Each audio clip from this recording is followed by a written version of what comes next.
a big responsibility when you tell me to hit record, coming from the guy who sold technology for 20 years. Are you kidding me? Shit, now I lost my notes, Colin. All right, let's go. Let's get this thing started, baby. Good morning, Sam Boners, and welcome back. Welcome back to the National League Championship Series. Take a look, take a month. It's Red October, baby, and we're headed back to the National League Championship Series. What a beautiful, beautiful Monday morning. I tell you what, guys, I have not felt this good on a Monday morning coming off an Eagles loss Sunday against the New York Jets. Like, was something in the air yesterday, boys? The Niners lose to the Browns. The Eagles lose to the Jets. What the fuck is going on out there? What's going on, Mike Gill? What's going on, Colin? Well, listen, let me see. Like, how many of you guys are watching this game yesterday, the Eagles, and it's painful to watch? The Phillies is so much more exciting. Every pitch, you're into it. And that Eagles game yesterday is a drag, man. Remember when baseball was boring? You're watching that football game yesterday like, this is painful to watch. Painful. Look at this. Look at the look on Colin. This is going to be one of the best episodes ever. Let's dig into him hard today because you're right, Mike. I'm just done with like mainstream these takes. Jalen had a bad game. It's like, really? We threw it. I didn't say he had a bad game. Whoa, you're jumping into conclusions here. We can't. I just know it's into what we talked about offline. I'm seeing it all over Twitter. I'm just talking about general population. First off, sorry. Go ahead, Mike. My bad. Go ahead. Sure. The game plan was poor. You can admit to that. The game plan was poor. I said, was it? You run the same game plan every week. Man, I'm actually struggling to understand what the game plan was, Colin. Honestly, look, the defense played great. Both defenses played great. But Jalen Hurts was not there. All the screws were not there. He was throwing the ball into double coverage all game long. 4 turnovers, 3 interceptions. Dude, he had a perfect opportunity to steal that game, and he just did not even Did you Google that? Mike, I agree with you. That was one of the most boring football games I've watched in 10 years. Colin Thompson. He played a good game, statistically speaking, made some big plays. But he has 3 interceptions in the fourth quarter this year. You know how many he threw all last year in the fourth quarter? 1. So something's going on with the decision-making. And you got to admit, that throw he makes, he's backpedaling, and he just launches it into double coverage.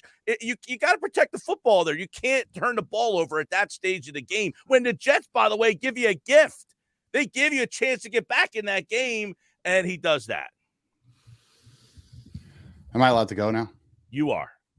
Okay, thank you.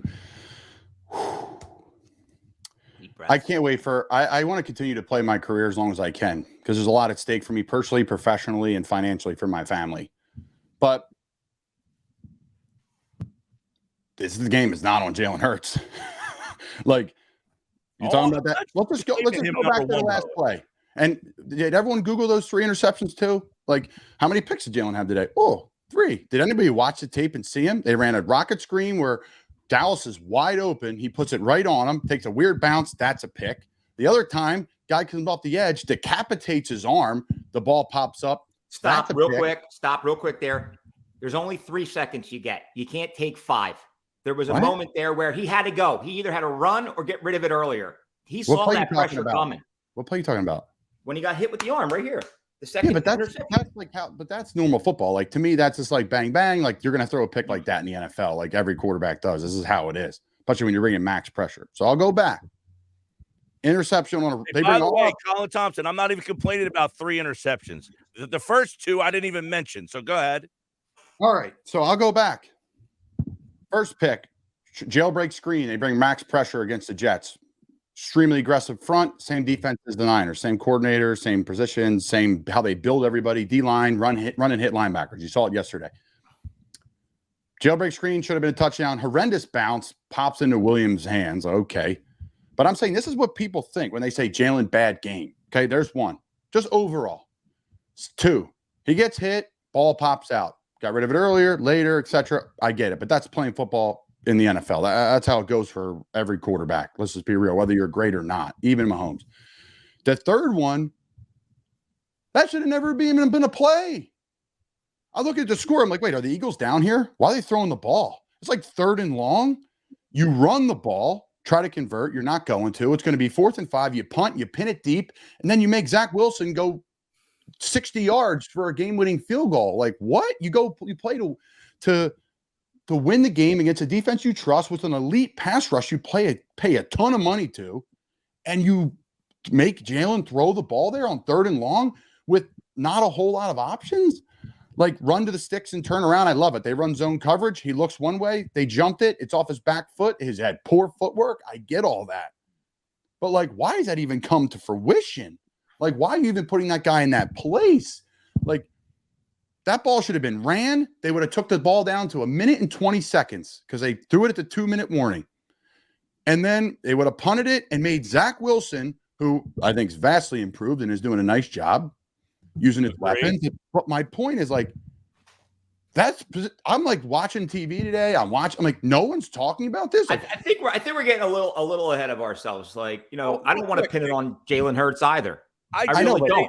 I did say the game plan. I agree with you that why don't they run the ball there? But my point is, it's like everything. If you run the ball and run the play and execute it, it's a great play. If you run the play and don't execute it, why'd you run that play? I still would have said it. If they execute the play, then it's not a big deal. I say, why don't they run the ball? But they didn't. And in the play he ran, he did not execute. I think on the play 3rd down before where they converted, where they threw it to Dallas Goedert, I was like, ooh, that's dicey. Oh, and great. They converted it. I was like, great. I just think you just know it's coming. I watch it today on Good Morning Football. I just like, it's like, man, like. But there's this team, and again, I don't want to pin this on anybody individually. It wasn't their best performance. We should have stole the game, honestly. We should have won the game, kind of like the Bills last night. But do we live and die off of Lane Johnson? Like, when Lane is out of the lineup, are we that much of a weaker team? It's a great point. I mean, he's a Hall of Famer. It's hard to replace Hall of Fame talent. And I know it's obvious, but, like, you can't replace that, no matter who it is. If Mailata's out, you got a major problem. I feel like I remember looking back at a stat. Now, this is granted not him not in the game from the very beginning, but, like, we have a losing record when he's not on the offensive line. Yeah, and he's been there for a while, and that's why they've won a lot of games. It's a great point. I mean, that's why they've won a lot of football games. And we talked about this too, guys. We talked about this a couple of weeks back. Like, this team is obviously the most dominant NFL team in the league when they are healthy. And unfortunately, now, this team's beat up. They are 13-22 when Lane Johnson is out. Yeah, when Lane Johnson is out. And the Jets are way more beat up than the Eagles, right? Like, way more. Their top 2 corners are out. Their starting quarterback we know about's out. Their best offensive lineman's out. So, right, this is how the NFL goes. This is how the NFL seasons go, right? Like, this is how it is, right? You see the Niners situation against the Browns. It's the same situation. Dominant offense for the Niners, dominant offense for the Eagles. The worst situation you could go against, the Browns defense and the Jets defense. And everyone says, oh, the Jets. This is a different Jets team, right? Their defense and their defensive line and their linebackers, and they are humming. And they have top receivers. They have a quarterback who's improving. They have 2 good running backs. Like that. This is great. It's great to see. It's great to see. Honestly, the Jets are winning. The Detroit Lions are winning. The Miami Dolphins are one of the best teams in the league. Yeah. Cleveland Browns are winning. Like, is the NFL changing? Right. Well, I said all week on my show, I said, other than San Francisco, this will be the toughest defense the Eagles will face all year long. And then it turns out there's no Sauce Gardner. There's no DJ Reed. What does that game look like if those 2 guys end up playing? So I definitely understood how good this defense was. And that's why I'm saying, you know what? You're limited. You don't have Jalen Carter. You don't have Darius Slay. As the game goes on, you lose Blankenship. They're losing guys. Their secondary, they lost like 3 guys in the secondary yesterday. So simplify that game and just impose your will and run that game out. They should have won that game like 24-6, 21-9, something like that. Instead, they let the Jets think they had a shot. And when you let the Jets defense think they have a shot, that defense raises to the occasion, as you saw in most of their wins this year. That defense wins them games. Oh, I gotta love it. Holy shit. Should we all just take a big, deep breath and give a quick shout out to our sponsors here, folks? So, everything we do here is brought to you by Not For Long Media. Jack is in the back, actually. He's watching this episode. I think he's combing his hair right now. Big shout out to Jack in the back for all the production. That the team at Not For Long Media continues to do a great job. Big shout out to our main sponsor of the original Fudge Kitchen, shipping fudge all over the country. You know it, chocolate, vanilla, peanut butter, fudgekitchen.com. Love you so much for supporting the page, supporting the show. And another big shout out to our friends of Verona Pizza, Maple Glen Pizza, right? The cheesesteak game. It's cheesesteak month. There was another fresh Sambone over the weekend. Shout out to Amy Weber for making her Samboner debut with a little Verona cheesesteak. I think she gave it an 8.6. So again, it's a beautiful time to be a Samboner right now. Let's get back to it. Cheesesteak month is in high gear. The debuts are flying in. Mr. Colin Thompson's wife made a debut over the weekend. Let's talk about that for a second. Fire up the Blackstone, did we, Kyle? Fired up the Blackstone. Went to Karanji's after the big Phillies win. I'll tell you what, too. We stayed at Live, the hotel, Live, Live, whatever the hell it is. Yeah. Yeah, it was great. I'd highly suggest it for people that can do it. You know, I drove up from Annapolis. My dad drove from Cape May. So we're like, all right, we're going to have a couple pops and go to the Phillies game, which was an incredible experience. Got up the next morning. I hit the Penrose Diner, Palladium the night before. Loved the Penrose. Palladium, huh? Oh, I love Palladium. And then Mickey was there the night before I was. And then I text my buddy, shout out Albert in South Philly, fan of the show, friend of the show. And he's like, where do you go? He's like, this bakery, that bakery. I'm like, all right, gun to your head. Which one am I going to? He's like, dude, go to Karanji Brothers. You're going to love it. I went in there. It was so cool. It was so cool. Guys are out front eating pastry, drinking coffee. So I bring back the Karanji rolls. I make the fresh cheesesteak yesterday. I'm freezing the ribeye. I'm freezing the sirloin. Bomb. So I made some pretty good cheesesteaks. I will say the meat, cheese, salt, pepper situation had a very similar bite to Angelo's. I know it's crazy and people are freaking out. Like it's just like seasoned ribeye with like good Cooper Sharp. That's what it is. It's not that hard.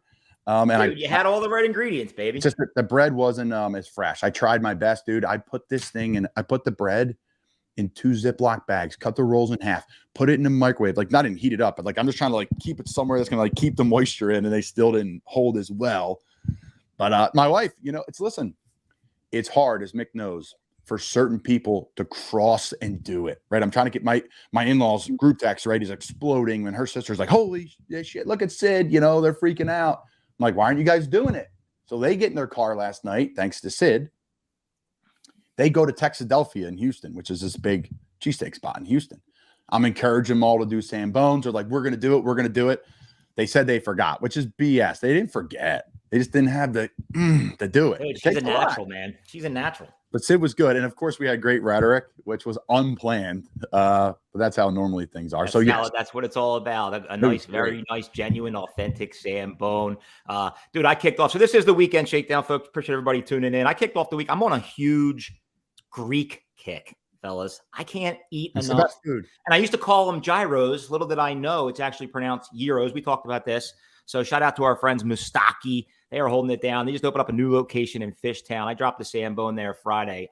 Dude, I'm just like addicted to these gyros, the chicken, the lamb. It's unbelievable. Yep. And then, you know, we also went back over to my son had a middle school game over against Colonial in Plymouth Meeting. And after the game, we hit up the Ye Old Owl House for a little roast beef Sambo, a couple beers, a couple lemonades. And that's it, baby. We kickstarted the weekend in high gear. And you know, I like the weekend was a blur for me. Like we clinched it. I say we recap the divisional series before we talk about tonight and the championship series, because that game 4 had me on the edge of my seat. Right, I thought that was just like a classic baseball game. What was the final, Mike? I think it was 3-1. 3-1. I predicted on my show 3-1 final Philly. Oh, nice. Yeah, but you're right, though. I mean, the whole going to Alvarado and then Kimbrel in the 7th, bringing Kimbrel back. So here's a situation that I had to go through. People are texting me. I got like multiple different little text chains going, right? And everybody's asking the same question. Who are they pitching next? Who now? Who now? And all of a sudden, my phone had a network problem where texts weren't going out, texts weren't coming in. When people were texting me, it was just saying download. So I had to hit download, and they weren't downloading. So I was out of the conversation. I don't know what's going on. But I got my watch on, and my watch keeps blowing up, and I'm behind the other people's TVs. So I had to take my watch off and throw that thing across the room because people are telling me what's going on before it happens. Finally, I get my phone back, and we're all asking the same question. Who? Well, they went to Kimbrel. They brought him back in the 8th. I couldn't believe it. It was the most heart attack moments I was It was. is Craig Kimbrell pitching in the 8th inning. And when that ball was hit by Ronald Acuna Jr., I thought, no question, it was gone. No question. Kind of like the Stott clip, with his grand slam with announcing. They had the same one with that shot, man. Like heart dropped out of my chest when he hit that ball. It was unbelievable that Kimbrell is in that game, and the announcers are talking. He's never come into the 7th inning, and you're like, and I don't want him into the 7th inning. Get him out of here. Shout out to him, though. He got the job done. But Kyle, you were there, right? You were at the game. I was, man. Everybody saying the same thing at the game. Like, was everyone like, oh, my God, Kimbrell? Because Kimbrell, to me, is like the guy. He has exceeded expectations. I'll give him that. But you're just waiting for the moment of why he has been let go from Boston. It's like a good – go ahead. Sorry. No, you got it. It's like a backup QB, right, in the league where you're like, man, this guy looks really good. I mean, this guy could be a starter. And then he plays like 3 games in a row, and you're like, that's why he is where he is, right? And I'm a player at the bottom of the NFL. I understand what that is. I'm not taking shots. I know who I am. But no, I was there. Like Mickey said, Mickey was there the night before. Electric atmosphere. It was funny. I was with some people, a part of the Phillies organization, watching the game, and they were a little head scratching. I'm not saying they were, but like, man, they were sweating just like any fan. Well, the last thing we wanted was have to go back to Atlanta for game 5. They were sweating, man. Like when that ball got popped up, who was that sent it into the left center there? Acuna. Rojas. Thank you. And Rojas made the catch. Rojas made the play. Thank you. Sorry. And boy, oh boy, they were sweating. I mean, really sweating. And my dad's like, "Oh, what do you think?" I'm like, "Pop, they work for the team." Like, remember when I was playing like last year? You were sweating in your britches. Like that's how it is when you're really associated. But no, crazy atmosphere. What's to be expected? Castellanos. I got a funny story. So I said, "Pop, whoever hits a home run or 2 for the Phillies tonight, when we're going to go back to live, we're going to put $25, which was the minimum, on that number." All right, on the roulette table. So I said, "Pop, who hit the homers tonight?" He's like, "Castellanos." All right, 8. Yep. So we walk in. There's 2 tables that are live right after the Black Phillies game. 8, baby. Black 8. I go to the one table. It just hit. Just hit. Meanwhile, we talked to someone for like a minute outside the stadium that we saw. If we didn't talk to him, we would have hit it, right? And then I walked to the next table, and about 2 rolls before, a Black 8 hit. I was like, oh my God. So we just put it on black for like 4 or 5 rolls and like quadrupled our money, and we got out of there. But awesome atmosphere. It was really cool. I mean, I don't know. That's funny, man. That Black 8's my number. I mean, that's what I play all the time. And, just sticking with the Casty train, like, dude, he put himself in the history books by hitting 2 home runs in consecutive games. No one has ever done that in Major League Baseball history, which is incredible. And then just in addition to that, and I know maybe I'm beating this, into the ground with the Harper talk, but I think he just continues to solidify himself as, I can't believe I'm saying this, like one of the greatest Philadelphia sports figures of all time. He is. I said it to you a couple of weeks ago, and you're like, "Wow, what about it's Mike crazy Gill? though. Like he's got to win a title." But then again, like Allen Iverson doesn't have a ring, and he's in that conversation too. So few Philadelphia figures that do have rings. That's a problem. That's one. Jason I talked Kelce. on my show, guys. If the Phillies win this World Series, if they finish this deal, this crew will now start to be talked about as maybe more popular and connected than the 07 through 11 crew. Because you think about it, you weren't seeing the 07 through 11 crew partying at Xfinity. You didn't see the people dancing on their own. There, though. The owner coming out throwing baseballs to the fans.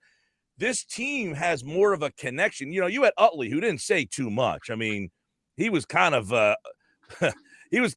opaque when it comes to the media. He did not like it. You had Howard, who was polarizing. Some loved him, some hated him. He struck out too much. You had Rollins, who called the fans front runners. You had Worth, who was like, he didn't really connect with the fans. He didn't like the fans. He was kind of like quiet guy. This crew, Mike, you're spot on, man. I sent this clip over to Colin over the weekend.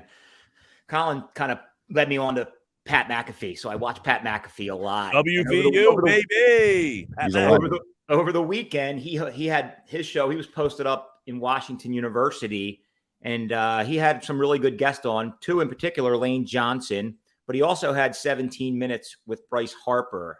If anybody has the time to just find that and listen to it, honest to God, it'll give you like goosebumps up and down your spine. But he did say at one point, like, if anybody's throwing like a big party, you might want to hire this team, because I think we would be the best like entertainment group to get that party going. And that's how much fun they are having in the clubhouse after every win. Well, think about this. I think the one thing people need to consider, though, with all of this when we're talking about teams is we're talking about 08, guys. I was in 9th grade. I had a flip phone. Everybody now has cameras. So we see and have access to literally everything. All the things you guys are talking about, you didn't see in person. You didn't see on Comcast Sportsnet the next morning. Good point. You see immediately, and you're like, oh, my God. Oh, my God. You see Jason Kelsey up and down in a mummer shoot for 3 hours before the speech. Then he does the speech. That's you true. See Bryce Harper smack a homer. You see him drinking in the locker room, in the clubhouse, and then you're at Xfinity Live, then you see him. Teams are always doing this. We always know the Pat Burrell stories, but you just heard him as stories, wives stuff. Now, nothing gets missed. So I think there's a little bit of more of that. Now, I love the team, don't get me wrong, but I think there's a little bit of that. Well, think about like Bryce Harper.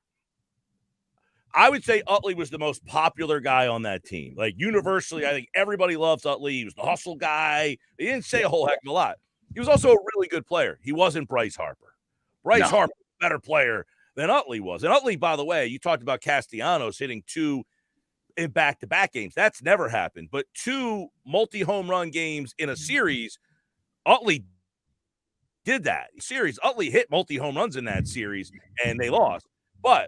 So Utley was a great player. He wasn't Bryce Harper. So the best player on this team is better than the best player on that team. And then you have that Schwarber-Howard, where some love the home runs that Schwarber hits, and Howard hit a bunch of home runs, but he struck out a lot. Well, hold on a second. If you had a label, the big 3 in 08 is obviously Rollins, Howard, and Utley. Yep. Who would you label the big 3 for this team? That's a tough one, because you have that's the point. I think this team has more talent and likable guys, because your role players like Stott are some of the most likable guys on the team, right? You got a Stott that everybody loves. You got a Marsh that people love his energy. But I think the stars, you got Howard. You've got Harper. You've got Schwarber. JT. And you've got Turner. And JT. But it's almost like you almost have like a different big 3 on every night. Yes, and that's what makes it's funny. Great. Like Harper, the night he hit the 3-run bomb blast into the night, I lost that ball. My dad and I were sitting 8th row, 118. When he hit it, I'm like, I lost it, and the sky was white at the time because it was probably like 6:30 in the afternoon or at night.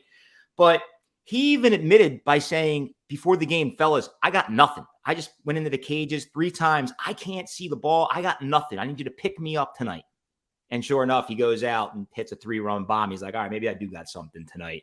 But like on any given night, it seems like there's just a new guy that steps up and carries us through, whether Castellanos, Trey Turner.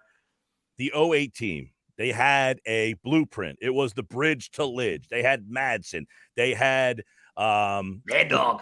They had Scott Air would come in. They had a bunch of different guys to get to Lidge. This team is pulling guys out of a hat. I mean, it's Kimbrel one night. He pitched it in the 7th. Alvarado. You had Strom close the game out the other night. Hoffman was on a plane to Japan before the Phillies said, hey, come pitch for us. And now he's pitching in the 8th inning of a huge game. So this team is becoming, it's such a high – it's like this show is successful. Your show is because you guys are relatable, right?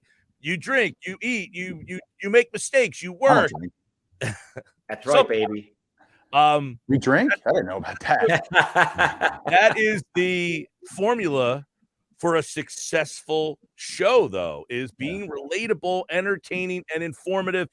You have opinions that people value because you played. Yep. The Phillies are that. They are relatable guys. You see them and say, these guys are partying just like me, man. Look at Stubbs. My man is living the life of Riley. He's got the best seat in the house every night. But you know what? He doesn't play 1 inning, but this team is not what they are without that dude providing what he provides in that clubhouse. He is essential to why this team is successful, and that's why this team is likable. Love it. Is this a glimpse of what modern sports are? Where the 08 team, tons of homegrown talent. We followed every guy through, right? Tommy Block and Howard, all these different guys, Rollins and Utley and the pitchers and Cole Hamels. And they had a couple pieces they bought, right? Pat the Bat's always been there. And then this team is, how many homegrown players do they even have on the team? You got Stott, you got Bohm. You got Stott, Bohm, Nola. That's it. Rojas. Not studs, though. I'm saying the best players on those Phillies teams were homegrown guys. Absolutely right. The best players on these teams, JT traded for, Bryce paid for, Wheeler paid for, Turner paid for. I think there's a different thing. So you had that dynamic where I think there was a lot of love for the homegrown. By the way, I just got the roster just came out. Do you think Rhys Hoskins is on the roster or off the roster? No, I have inside sources. No.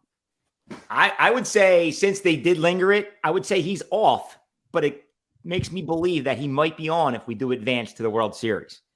He is not on the roster. It just came out moments ago. Cave is on. Hoskins is off. Yeah, dude, I got some funny stories to share about 2008. My buddy over the weekend, Barnes, sent me a picture that I have not seen in close to 15 years of. What's your bachelor party? My bachelor party, dude. 2008. A good 30 of us head down to Clearwater, Florida. My brother had a similar bachelor party 5 years prior. So we've come to become really good friends with Dan McDonough, who's basically the head of operations for Dan. You know Dan, Mike? And he said that Dan down there. Hey, please tip your bartenders, or if you like what you hear, why don't you tip the guy back here? He's great. Dan's the man. Absolutely. And he sets us up in the Hooters box. I'm not even sure if the Hooters box exists or maybe it's labeled something different, but the Hooters box, just for some context, butts up right against the Phillies dugout. So you're practically in the Phillies dugout, hanging out with the Phils. You know, if you wanted to, go puff a smoke with Darren Dalton, you could. Like, these guys would come into the dugout, they'd go underneath the stadium and just start firing up butts with, the guys that were smoking cigs. But sure enough, my story that I want to share is absolutely hysterical. I hope I don't get in trouble for it. But before you know it, like, Dan's just like, look, statute of limitations. You're outside the statute.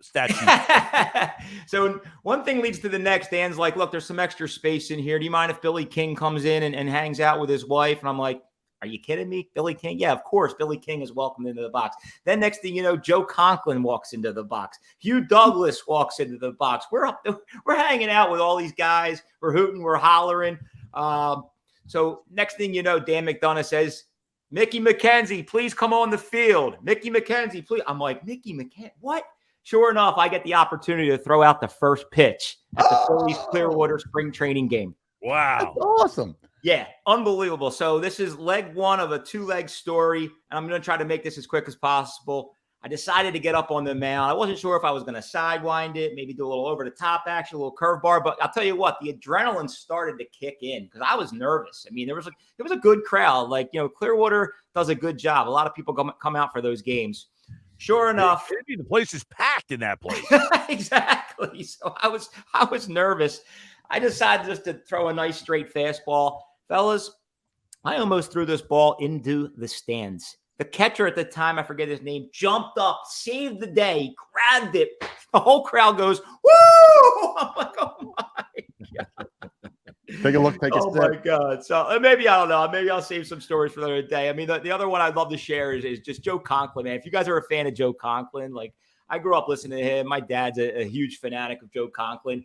And he starts just doing all these calls to the point where we're asking him, like, do the Michael Jack 500, right? He does the Michael Jack 500, swing a long drive, and he nails it to the tee. And at the very end, he's like, and Hugh Douglas is the only black man in the stadium. I'm like, this guy is completely off the rails. So, dude, 08 memories. It was a kind of a miracle year, and that's just how I feel this year. Like, you probably laughed his ass off. And now 2023. Like, Mike, what's the difference between last year's team and this year's team?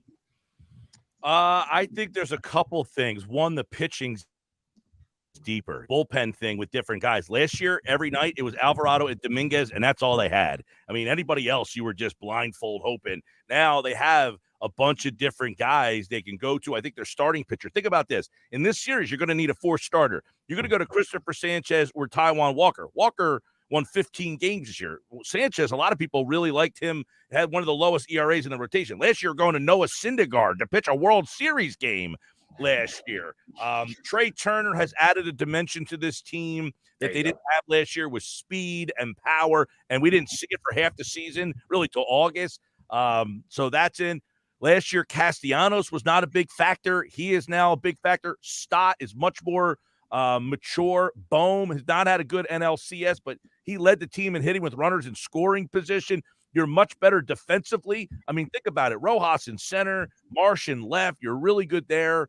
And by the way, Hoskins not on the roster. He was not a good defensive first baseman. He cost them at plenty of points. Harper has turned into a pretty good first baseman. Not great, but they're better almost everywhere than this team from last year. Just minor tweaks, so minor, not majorly better, but minor better, and those minor tweaks might just be enough. I agree. I think Trey Turner's the one that stands out for me, and like you said, Casty has definitely upped his game. So we're heading into real quick. We talked about on my show last year, Hoskins hit 6 home runs to help them get to the World Series, right? And I said all year long, who is going to make up for that? Where are those moments coming from? The bat spike and the home run. He had 4 home runs in the series against the Padres. Where was that all going to come from? Well, Castellanos answered the bell. Okay. Hey, we lost my man Hoskins. I'm going to step up and hit 4 homers. He had 4 homers in the series. It's exactly how many home runs Hoskins hit last year in that series. Is JT Realmuto extremely underappreciated? Not extremely, but is he underappreciated for what he does behind the plate and at the plate? I think there's a lot of these guys that we keep talking about steal maybe his thunder, Colin. But at the end of the day, he's one of the best catchers in the league. The guy's a freaking. I just love catchers. I'm always going to be. I think he just stays under the radar. Honestly, he disappears in the crowd. It's just demeanor and I love the way they handle the pitchers. It's just I love that whole position. I think it's so much fun to watch. But I digress. You got it. This is good, man. We're going to transition right into tonight, and this is when it gets real good. Your first 7-game series. Who they got? Zach Gallen on the hill tonight. I was just looking up. Zach Gallen's not bad, man. He's having a good little postseason. Bishop Eustace, Zach Gallen, South Jersey. Yes, he is a local guy. They got a couple local connections on this team. Buddy Kennedy, I don't know if he made their roster. He went to Millville High. He is like one of the Millville guys. Mike Trout, Buddy Kennedy went to. I don't think he's on the roster, but he did play. He does play in the Diamondbacks system. He has some big league experience. I think Merrill Kelly. There's an interesting story that him and his father last year paid to go see the Phillies play in the World Series, and now he's pitching against them in the NLCS tomorrow. He'll pitch game 2. And to keep it local, remember Houston, we're not there yet, but the stud from Houston, that kid played at Millersville. The young player from Christian Walker? I believe so. Christian Walker is a local guy as well. Yeah, they're the 2 homecoming stories. Dude, I love seeing that all the time, man. But they got to be in Philly. The Philly's got to sign Mike Trout. No, I'm kidding. Keep going. No, I was looking up just like stats against Zach. Trey Turner has seen this guy 18 times. Harper has seen him 12 times. Obviously, with other teams, not the rest of the lineup hasn't really had a good look at this guy. But for what it's worth, he's pitching well. So you can't take these games lightly, man. Sports is funny, man. I talked about this last week. Like the NFL is unpredictable, Colin, and professional sports is unpredictable. You just got to come to play. It's going to be tonight's going to be absolutely electric. I'm going to have to probably take like another 4-hour nap here this afternoon to get ready for. Hey, listen, guys. This week I was telling Colin this before we started recording. So our radio station down the shore, if you're down in the Liston area, yesterday we had the Eagles game. We're the home of the Eagles. Tonight, Phillies. Tuesday, Phillies. Thursday, Phillies. Friday, Phillies. Saturday, Phillies. Sunday night, Eagles. Monday, if it gets there, Phillies. It's crazy, man. Dude, the alcohol consumption in Philadelphia right now Wednesday is at an all-time peak. Wednesday is the day to wring out the liver because there's nothing. Nothing on Wednesday. You got to dry it out. And they do the Kelly Greens on Sunday night. So that's going to be. Oh yeah. Right. It's hashtag Red October all week and hashtag Kelly Green Sunday night. You want to talk about? I think a couple of those games. I don't have the schedule up in front of me, Mike, but there was 2 5:07 starts. Thursday is 5:07, and then if it gets to Monday next week, game 6, That would be 507. Wait, help me understand a championship series. So out west, they're going to start that game at 2:00. Hate it. I Absolutely. don't get it. It's for television because the AL and the NL games are on the same day. So one has to start early and then the other one's later. So there's some games where the AL starting at 5 and the Phillies series will be the late one and then vice versa. That's just, I mean, I'm okay with 5:07, but if I was living out in Arizona and they threw a 2:00 start time on a Thursday, I'd be like, what? You can't get, what, you got to take off work to go watch? Like, my buddy lives out there who's a Philly transplant and works out there, and he's like, I don't know how I'm going to get to the game. So, yeah, I hate that. I think, again, these MLB, NHL, the NHL learn from it. They stack the games now. Like, there's one at 5, 6, 7, 8, and you just flip back and forth, which people do anyways. And people got to pick. You got to divide up. I get it. It's all money based. And here's another thing on a side note. I want to hear Mike's thoughts on this and Mick's, but I know Mike's a college football junkie. WVU. What's their record this year, Mike?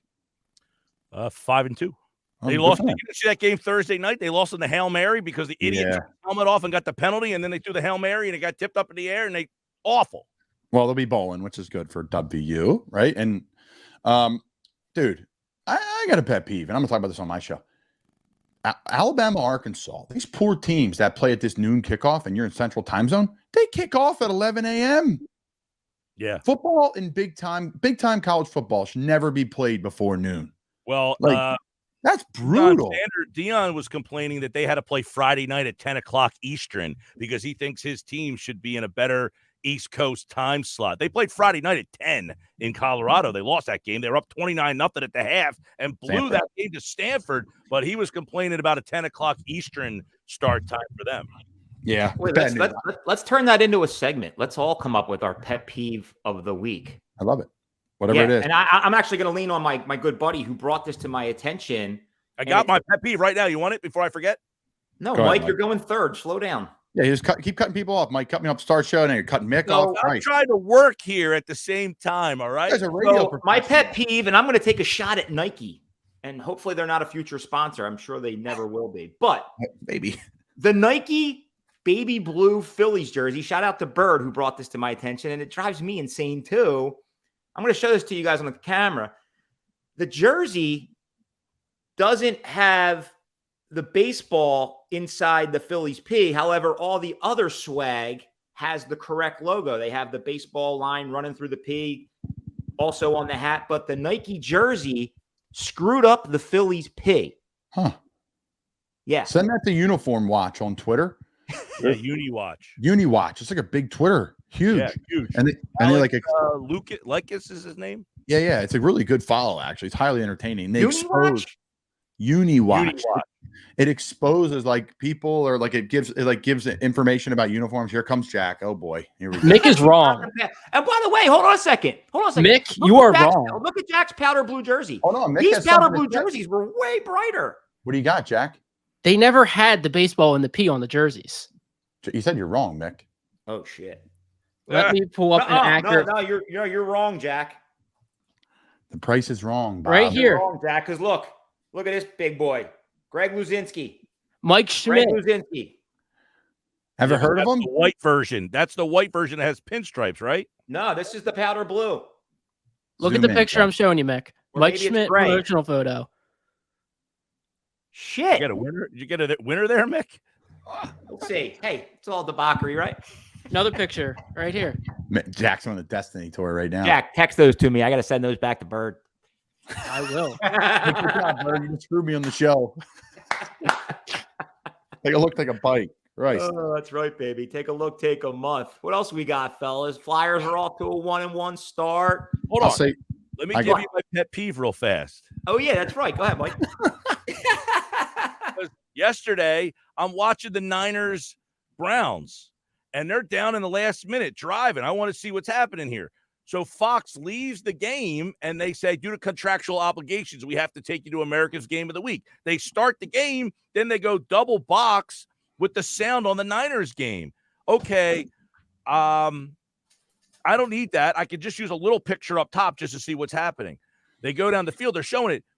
They kick the field goal to win the game, or the guy misses the field goal to lose the game, I should say. Game's over at that point. They're still showing celebration. They left it on that game for like another 3 minutes. Fox, get that off the screen. Joke. That's a Get that joke. off the screen. We're now on to the next game. As soon as that kick is missed, out. Get it off the screen. I don't need to see it. And they had a big one. It wasn't like the double box, same size. Niners game is like this. Eagles game is like this. No, the other way. Get it out. Fox, terrible job yesterday. All right, Mike. I love the juice. I'll say this in passing as we touch back on one of the Eagles notes here, because I don't know if we're going to revisit that debauchery. Every NFL team is going to be turning on the film and say, hey, defensive, like if I'm the defensive coordinator, if I'm the head coach of a team, are we playing like the Jets defense? The Eagles defense is good, really good. But if you watch that Jets defense, they punch at the ball, they want to hurt you, and they are violent. And that's the question. You're going to see an Eagle. Wait till you see what the Eagles defense does next week. Now they have a big time matchup against Miami. But usually from being in the locker room, the defense of the Eagles sees how the Jets defense went after the Eagles, and they're going to sit in the room and say, Sean Desai's going to say, do we play this hard? Like, it's one thing to be really good, to play that hard. So I know that's a football nerdy thing, but I keep an eye on that for the Eagles defense this week. I'm not saying they're going to shut down Tyreek Hill and Mozart and all these guys. I'm just saying, are we punching at the ball? Because the Jets, they went after the football, and you saw it a couple times yesterday. So we'll see. Interesting stuff.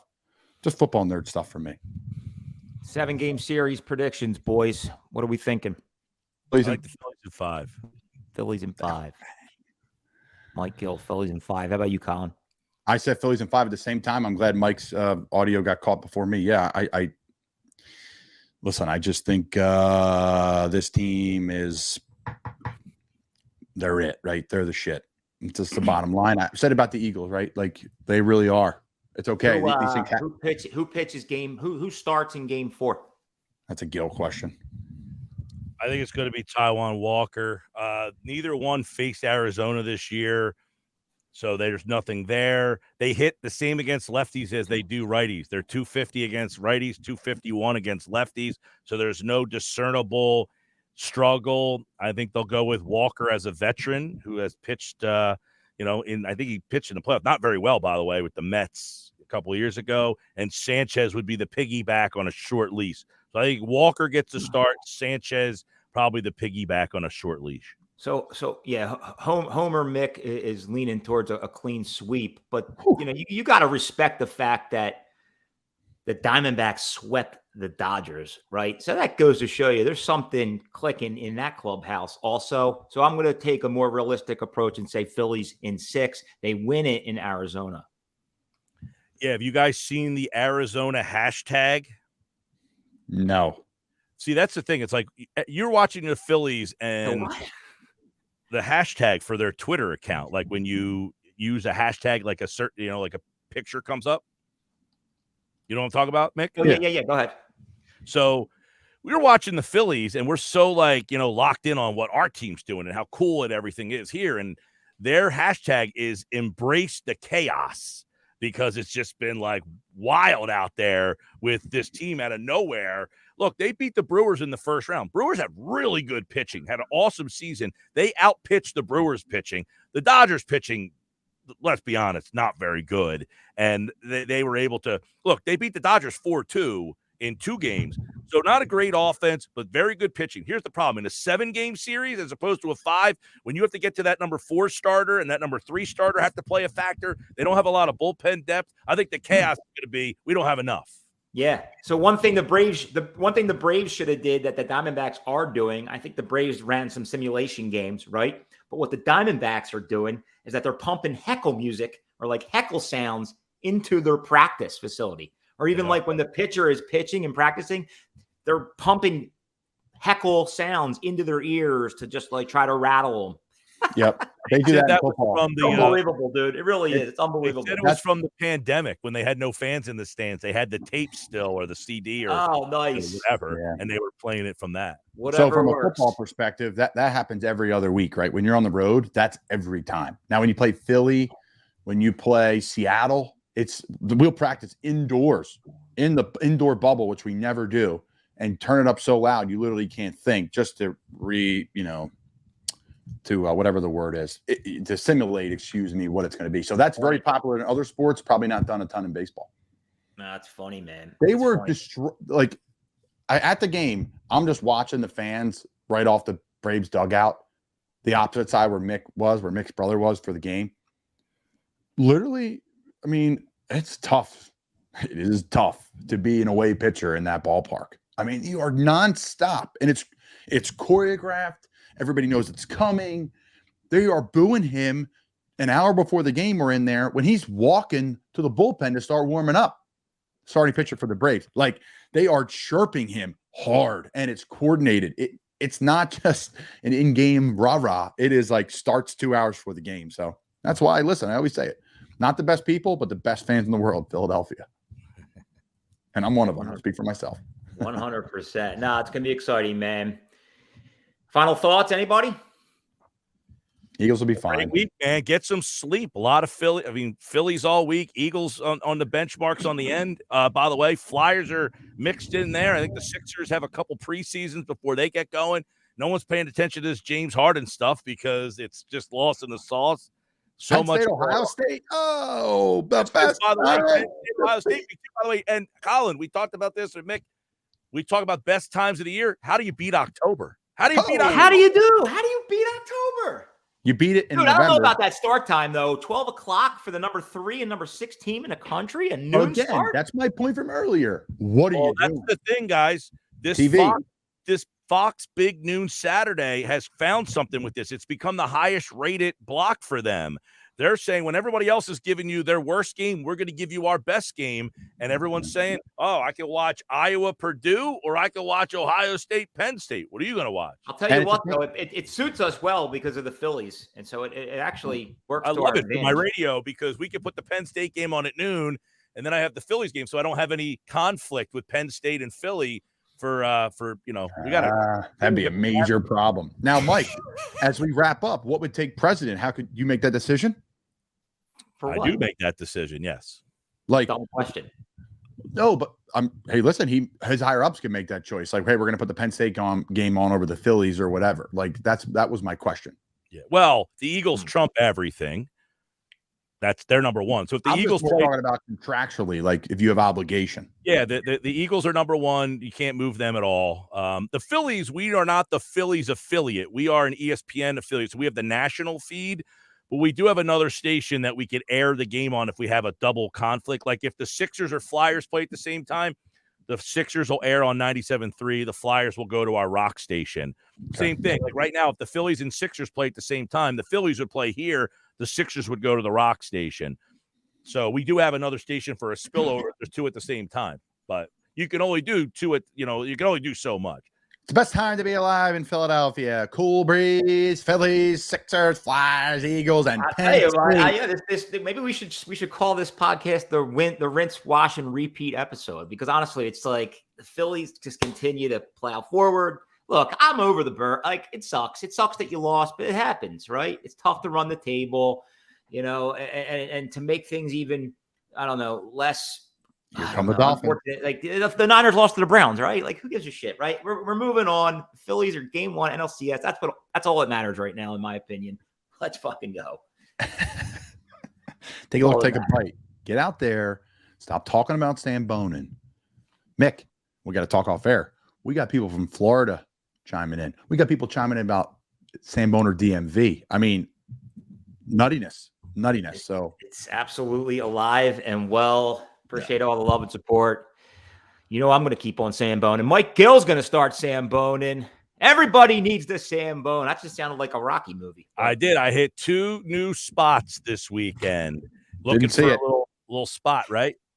Trying to find out little spots here. But the place didn't have sandwiches. You could Sam Bone anything, Mike. Beers. So it was a charcuterie. They had a charcuterie board and hummus. I'm probably going to Sam Bone another 15 minutes tonight. Great spot. Great little spot, little loungy type of place.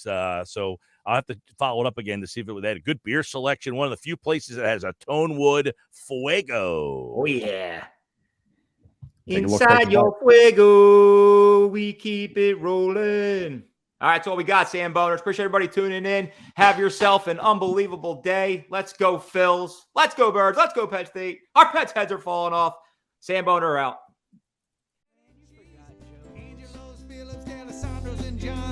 Pop that Sambone, and baby, it's on. Driving 45 minutes just to grab a bite. Know that it's worth it when the neon's in sight. My mouth starts to water, my knees get weak. I post it up on Insta so